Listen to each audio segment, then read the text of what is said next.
Close your eyes. I want you to picture a room. It is cold. It smells like antiseptic, old metal, and fear.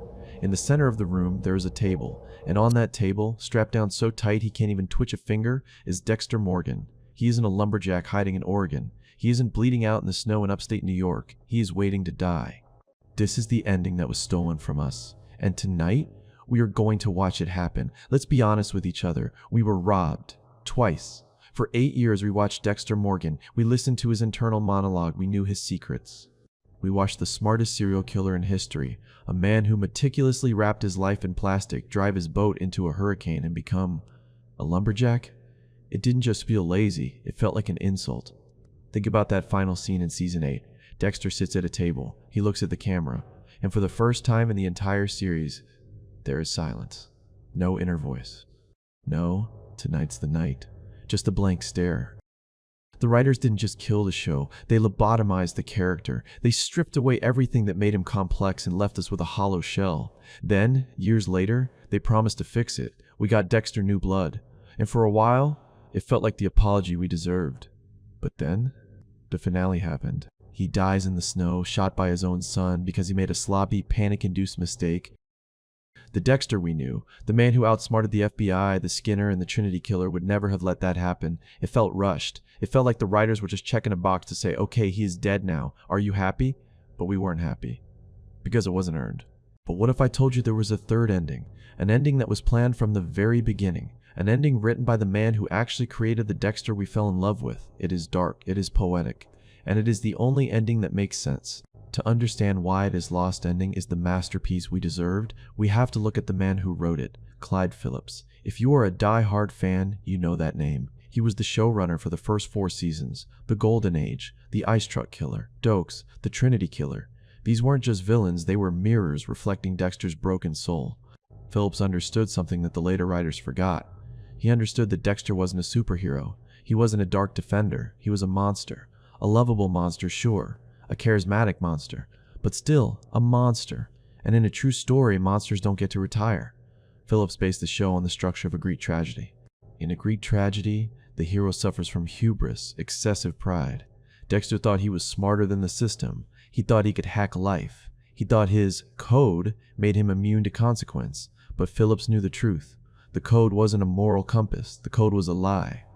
Dexter told himself to sleep at night. Harry didn't give him the code to save people. He gave him the code to keep him out of the electric chair. And the tragedy of the show, the inevitable conclusion, was that the code would eventually fail. But after season 4, right after Rita died in that bathtub, Phillips left the show. And when he left, the soul of the series left with him. The new writers fell in love with their protagonist. They became afraid to hurt him. They wanted to keep Dexter alive so they could sell merchandise, make spin-offs, and keep the cash cow milking. So, Dexter stopped being a meticulous predator and became invincible. He survived things he shouldn't have.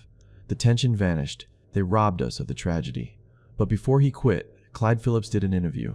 And in that interview, he described in perfect detail the final scene of the entire series. I want you to listen closely, because this is what we should have seen. Let's go back to that room, Florida State Penitentiary. The time is 12:01 a.m. It is silence, no music, no voiceover. Just the hum of fluorescent lights and the distant sound of metal doors slamming. Dexter wakes up. The fog in his head is clearing. He is lying on his back. He tries to lift his arm to scratch his nose, a simple human habit, but the leather strap catches his wrist. Crunch. He pulls harder. He can't move. He looks down. He is strapped to a medical gurney in the shape of a cross. For 8 seasons, Dexter was the one in control. He controlled the kill room. He controlled the plastic. He controlled the narrative. He was the god of his own little world. Now, he has no control. He is the specimen. He is the one wrapped in plastic, metaphorically. He looks up at the ceiling. He is sweating. His heart is pounding against his ribs. For the first time in his life, the mask is gone. He isn't the Bay Harbor butcher anymore. He isn't the lab geek. He is just a scared man waiting for the end. A doctor walks in. He is wearing a white coat. He preps the needle. It is clinical. It is precise. It is a ritual. Dexter watches the doctor tap the syringe. It looks exactly like the M99 needle Dexter used 100 times on his own victims. The irony isn't lost on him. The universe is finally playing his joke back to him. The executioner inserts the IV line into his arm. Dexter watches the needle pierce his skin. He knows the anatomy, he knows exactly which vein they hit, he knows exactly how long it will take for the chemicals to stop his heart. The warden asks for any final words. Dexter stares up at the harsh light. He opens his mouth, but he says nothing, because words are for the living, and the code has failed. And then, the curtain to the viewing gallery slides open. You know the one. That thick glass window where the witnesses sit to watch the execution. Usually, in a state execution, this room is mostly empty. Maybe a few lawyers, a bored reporter, maybe one family member crying in the back. But as the chemicals hit Dexter's blood, his vision starts to blur. The edges of the room start to warp, and the gallery starts to fill up. He looks through the glass, and he doesn't see strangers. He sees them. He sees Sergeant James Dokes, standing right in the front row, the only man who ever truly saw the demon inside him. Dokes isn't angry anymore. He doesn't look surprised, he is just watching. He sees LaGuerta, the woman he killed to protect his secret. He sees Rita, his wife, the mother of his child. She is smiling at him, innocent and sweet, wearing the dress she died in.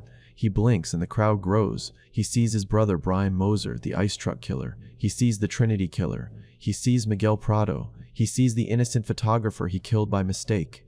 Phillips described this moment as a mosaic of victims. Dexter sees every single life he extinguished, every killer he put on a table, every innocent person who got caught in the crossfire. The entire cast of the series is standing there in the gallery staring back at him in silence. They are the dark passenger. For years he kept them hidden in garbage bags at the bottom of the ocean. He tried to wash them away. But you cannot wash away blood. Now, at the very end, they have finally surfaced. They are the last thing he sees before the lights go out. And then, the heart monitor flatlines. Darkness. The end. Does that give you chills? Because it should. Think about it. Why does this ending hit so much harder than the others? Because it brings the story full circle. Compare this to Walter White in Breaking Bad. Walter died in a meth lab, surrounded by the equipment he loved. He died on his own terms. It was a victory. But Dexter? Dexter doesn't deserve a victory. Dexter loved control. He loved the ritual. Dying as part of a state-sanctioned ritual is the only way it makes sense. If Dexter escapes to become a lumberjack, the show is just a power fantasy. It tells us that if you are smart enough, you can get away with murder. It tells us that the code actually works. But if he dies on that table, the show becomes a cautionary tale. It forces Dexter to face the reality of what he did. It forces him to realize that he wasn't a Harry's Code hero. He was just a killer. And there is one more person in that gallery, us, the audience. We sat there for 8 years. We cheered when he plunged the knife. We justified the murders because the victims deserved it. We laughed at the jokes. We were the dark passengers' enablers. By ending the show with Dexter looking out at a gallery of silent witnesses, the show turns the camera back on the viewer. It forces us to sit in silence and watch the inevitable conclusion of the violence we enjoyed. We are complicit. So I have to ask you, do you prefer the happy ending where he lives in the woods? Do you prefer the New Blood ending? Or do you think he deserved the chair? I think this is the masterpiece we were robbed of. If you agree, hit that subscribe button. If you don't, well, don't let the code catch you. Tonight is the night. See you in the next one.